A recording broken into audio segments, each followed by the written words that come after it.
The most dangerous woman in America just made Congress an offer they can't refuse. Ghislaine Maxwell says she'll talk, but only if they guarantee full immunity. So think about what that means. Think about who's panicking right now. Manhattan penthouses, D.C. mansions, Silicon Valley compounds, the Hollywood elite. Yeah, powerful men are deleting files, burning documents, and calling their lawyers. And she knows where the bodies are buried and who visited that island and what's on those tapes. MSNBC admits that she can't refuse a congressional subpoena. Her only option is the Fifth Amendment unless she gets that golden ticket. The establishment's darkest secrets are about to spill, and there's nowhere left to hide. So stay tuned. And while the elite panic about what Maxwell might reveal, they're probably feeling their blood pressure spike. The American healthcare system is broken, and Big Pharma won't help them now. That's why I research natural solutions like improving blood flow. More oxygen to your brain helps you think clearly about these revelations. I use Blood Flow 7 from Juvenon. It boosts nitric oxide levels 230% and opens arteries up to 62%. One dose daily has improved my stamina, energy, and focus, all without stimulants. Doctored formulated with natural ingredients. Visit bloodflow7.com/NNN or simply click below to learn more.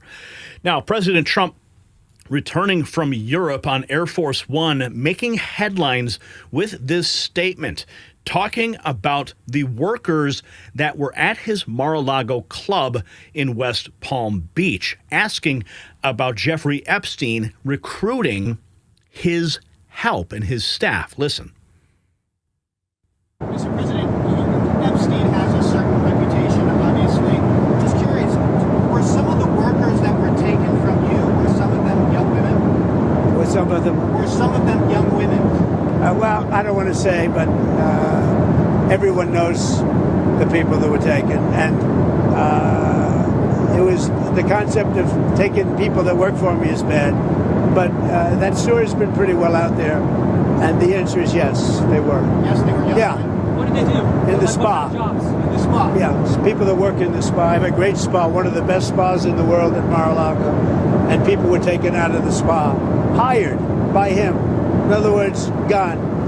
And other people would come and complain, this guy is taking people from the spa. I didn't know that. And then when I heard about it, I told him, I said, listen, we don't want you taking our people, whether it was spa or not spa.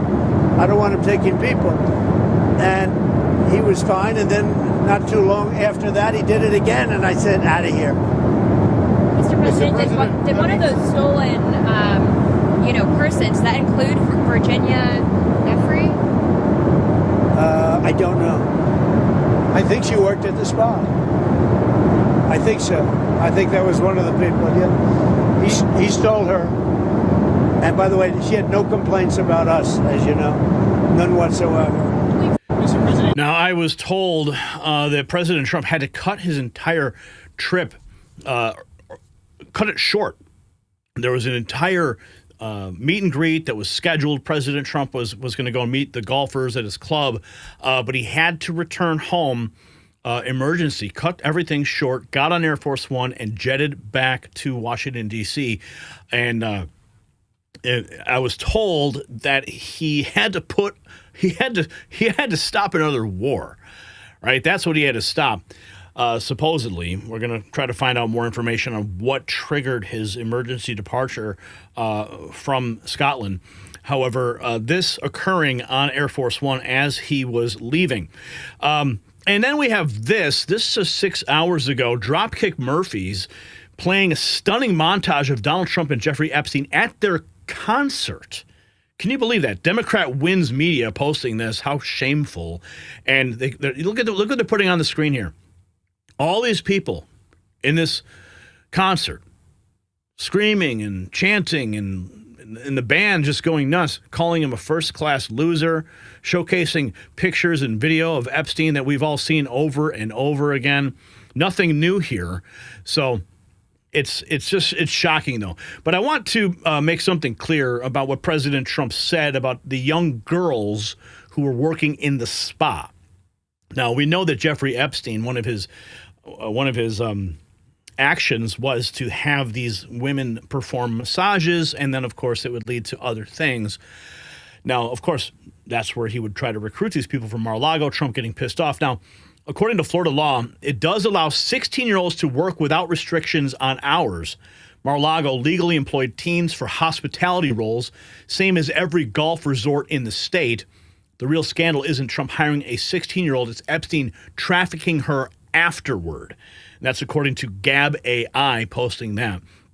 Now, we played a clip of this, but this young man, Adam Mockler, had a take. Author Michael Wolff says Epstein showed him photos of Trump with topless girls on his lap. Epstein is dead. Now Ghislaine Maxwell is using her knowledge of those secrets to demand clemency.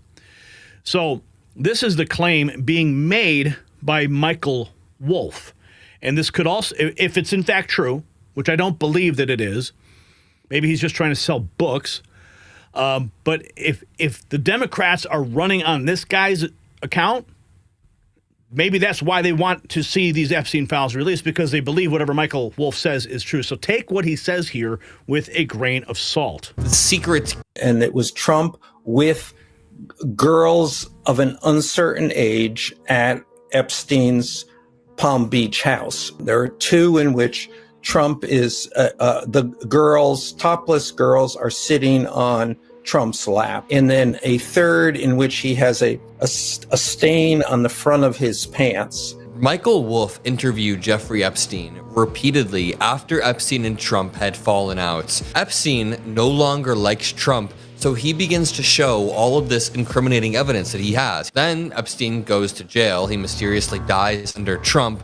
But now, Ghislaine Maxwell, who holds all of the leverage, she's like the secret key. She's like the master key to all of this. She's the one who knows about these photos, knows about all of this, and now she's using her leverage to try to get one over on the Trump administration. What they're doing is dangling the potential of cooperation, saying, listen, I may cooperate and tell you what you want, or I may be silent, depending on how much you give me leeway. So if Trump softens his stance on her, pushes for clemency, then she'll dangle that cooperation and give it. But right now, she knows that her value lies in her knowledge of the past and the secrets that she clutches. These secrets that implicate powerful people, the secrets that we are learning about right here. And it was Trump. And if those secrets that Michael Wolff is actually claiming are true. CNN just conveniently edited out this from Trump saying Bill Clinton went to Epstein Island 28 times. Check this out. Watch this edited version. The island, and by the way, I never went to the island, and Bill Clinton went there supposedly 28 times. I never went to the island, but Larry Summers, I hear, went there. He was the head of Harvard, and many other people that are very big people. Nobody ever talks about them. I never had the privilege of going to his island, and I did turn it down, but a lot of people in Palm Beach were invited to his island. In one of my very good moments, I turned it down. I didn't want to go to his island. Yeah. President Trump says he never visited Jeffrey Epstein's private island. Listen. I never had the privilege of going to his island, and I did turn it down, but a lot of people in Palm Beach were invited to his island. In one of my very good moments, I turned it down. I didn't want to go to his island. And by the way, I never went to the island. You see that? Completely editing out any mention of Bill Clinton. CNN still running cover for the Democrats even now. And now we have this from Reed Galen admitting the media frenzy over Epstein is catnip and says Trump is caught in a flywheel of nonstop coverage. Even his critics admit this doesn't end until he ends it because the media can't help but fixate on Trump. Listen to this. It's corrosive. And Reed, I played a little bit of Joe Rogan just now. By one count, Epstein's name was mentioned more than 40 times just on yesterday's episode. He's, I'm pretty sure, the #1 podcaster in America. That said, the president is still out there. He's making trade deals. He's talking to foreign leaders. We've seen that over the last several days. Is there this corrosive effect on his presidency? I don't know. Is it that not what people want from him, or is doing that never going to satisfy folks unless he gets this Epstein thing behind him? Well, I think there's a couple of things, Chris. One is that with Rogan, you know, the fascinating piece about Joe Rogan is I have more friends who are not Joe Rogan fans who are now tuning in to Joe Rogan to see what he's going to say about this. So good on Joe. I think the second part about what Rogan says, though, is exactly what has been so foundational to MAGA and to Trump's presidency, which is he was going to be the one that was going to dismantle the deep state. He was going to be the one who took all these people out, who took all these predators out, who took all these traffickers out, and finally held them to account. It was foundational, almost religious. And in fact, some ways it was religious for the MAGA base. And then for Democrats, they should see an opportunity. Not that Donald Trump is going to leave office. I don't think he is, but they can keep their base fired up. They can keep Democrats from saying, you know what? We need to do something. This isn't policy. Fine. Say it over and over and over again. Republicans, the biggest threat to Trump is that Republican voters just stay home, right? They're not likely to switch to Democrats. And then let me just add the fourth estate in here, Chris. This is a very quiet time of year for y'all, right? Like, this is catnip. This is catnip for y'all, for your viewers, for everybody who's like, well, I didn't really have anything else to do anyway. And now these people lie as they breathe, they lie, they breathe. It never stops. And so Trump has finally been caught in his own flywheel. And I think that this is one of those where it won't stop until he can stop. And I don't know that he can because he just can't help but react. And he has to find some way. And remember, he doesn't know what he's going to say 5 seconds before he says it. So there's always going to be a new story. Well, here's my take on this.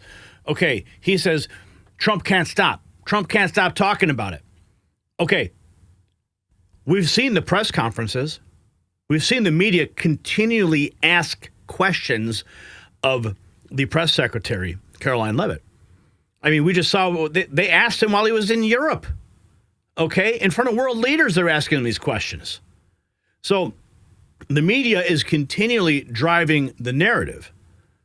But the truth is, it's still a big story, especially that we now know that Comer is going to go down to Florida and visit Maxwell in prison, and she is going to be deposed on August 11th. That's what's happening.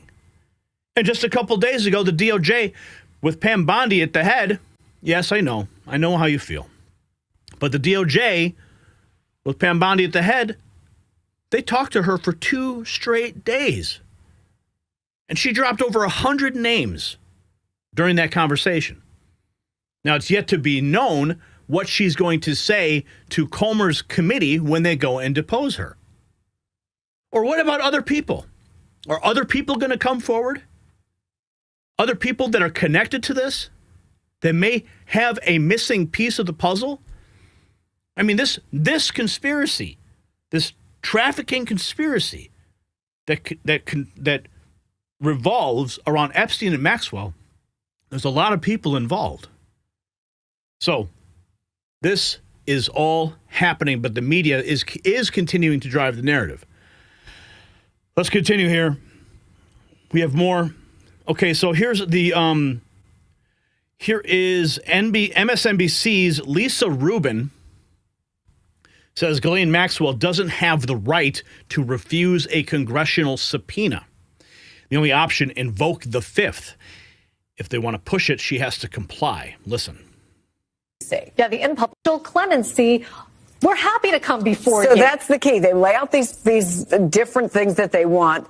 In the alternative, if Miss Maxwell were to receive clemency, she would be willing and eager to testify openly, honestly, in public before Congress in Washington, D.C. Yeah, the in-public part is interesting because usually there's always a dress rehearsal before somebody comes before a congressional committee, meaning they will oftentimes give a deposition to staff so that folks are aware of what they will say before they're given a public hearing. But of course, this is really saying the quiet part out loud. Yesterday, her lawyer, David Oscar Marcus, saying that her reply to the Supreme Court was not only an appeal to the justices, but an appeal to the president, a subtle reminder of the fact that she would like a pardon or a commutation. Now he's just saying that quiet part straight out loud. If she has clemency, she's willing to do all of the things that you want, including doing it in public, theoretically in a way that could be televised, unlike in a court proceeding as well, Chris. So this is kind of a Hail Mary.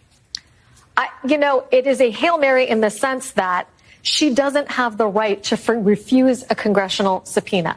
I think the most that she could do is invoke her Fifth Amendment. If they really want to force and push the envelope, she has to comply with it. But of course, she would take the Fifth in that instance. But this is them basically saying, here are all the blocks we're going to put up in your place. Or if she gets presidential immunity in some way through a pardon or a commutation, we'd be happy to do everything that you ask of us. Lisa Rubin, thank you so much. Now to a case. So, I mean, that's the big question. We're all waiting to find out if immunity, commutation, a pardon could be on the table here just to get her to speak. Just 6 hours ago, Joe Rogan tearing into Epstein's silence as the line in the sand. The podcast host is not buying the FBI and DOJ's case closed memo from early July. He's calling out the Trump administration for it. And that everybody been that's just going to hang around. This is a line in the sand. Yeah. This one's a line in the sand. Yeah. Because this is one where there's a lot of stuff about, when we thought Trump was going to come in and a lot of things are going to be resolved. Yeah. We're going to drain the swamp. We're going to figure everything out. And when you have this one hardcore line in the sand that everybody had been talking about forever, and then they're trying to gaslight you on that. Well, you would have thought that your phone? Yeah, that's just going to hang around. Yeah. And when Joe Rogan starts talking about it, and a lot of people are listening, supposedly an uncensored version of the Little Black Book has been released. It's been around for a while. I've actually seen versions of this. I remember, if you recall, we did we were covering this a couple of weeks ago, and one of the pieces of evidence, I forget the evidence number now, but it included the Little Black Book. It included all these binders that were in the Maxwell case that admitted as evidence. So I've always said, well, then you have the evidence number. Just go ahead and release that. That's what everybody wants to see. That people want to see the names. They want to see justice. Here we have this. This is a Economist YouGov poll, July 25th through July 28th. Jeffrey Epstein, the percentage of who approve or disapprove of the way Donald Trump is handling investigations into Epstein. U.S. adult citizens, it's 21 to 61. So 61 disapprove. On the Democrat side, 90% disapprove. And Republicans, 28% disapprove, while 49% approve of how President Trump is handling this. So overall, U.S. adult citizens, 61%.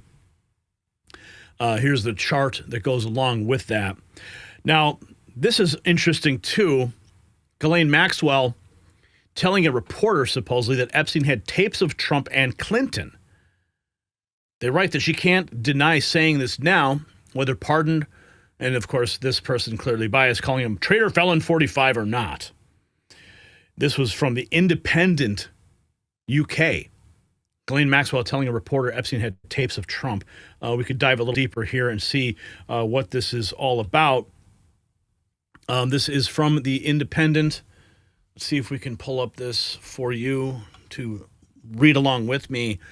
Ghislaine Maxwell told reporter Epstein had tapes of Trump and Clinton. Former financier's partner allegedly revealed existence of secret recordings of former presidents, CBS producer claims. Ghislaine Maxwell reportedly told, look at all these pop-ups.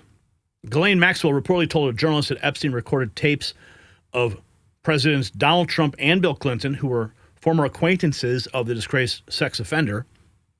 Maxwell, who awaits trial on charges she assisted Epstein's crimes in the 90s, reportedly told CBS 60 Minutes producer that she would not release tapes of Mr. Trump without those of Mr. Clinton before the 2016 presidential election.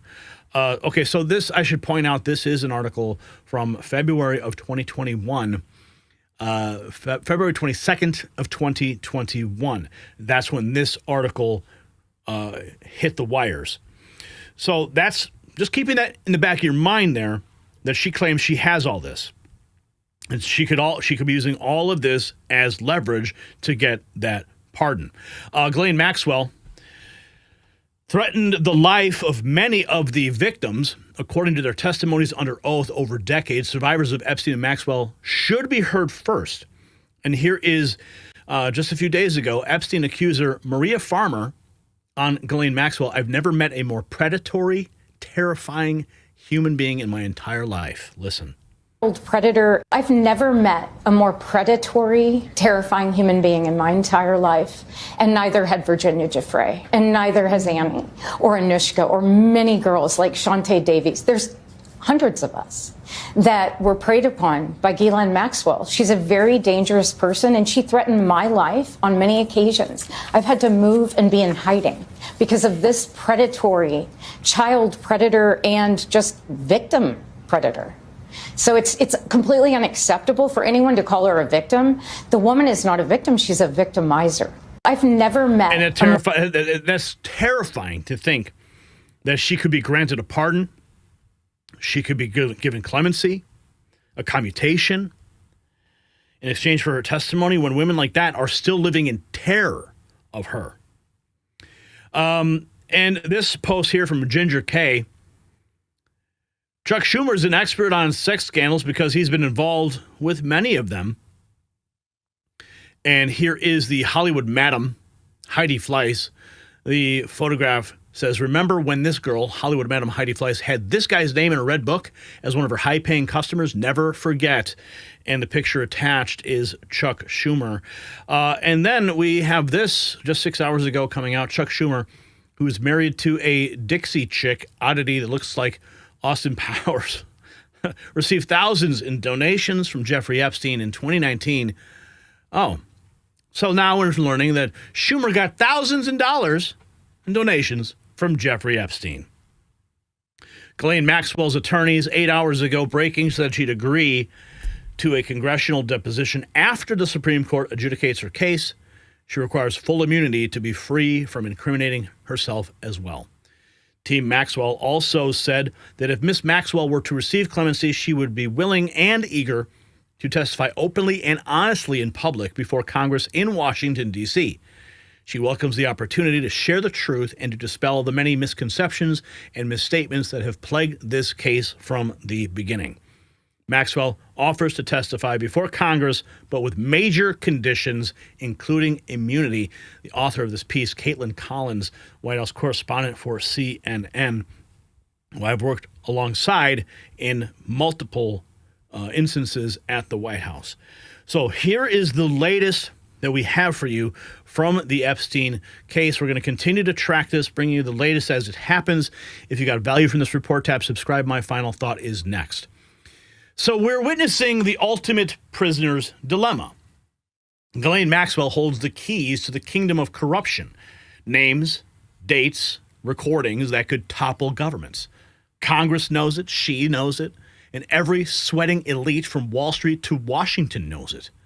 The fact that she's demanding full immunity tells you everything. She's not protecting herself from parking tickets.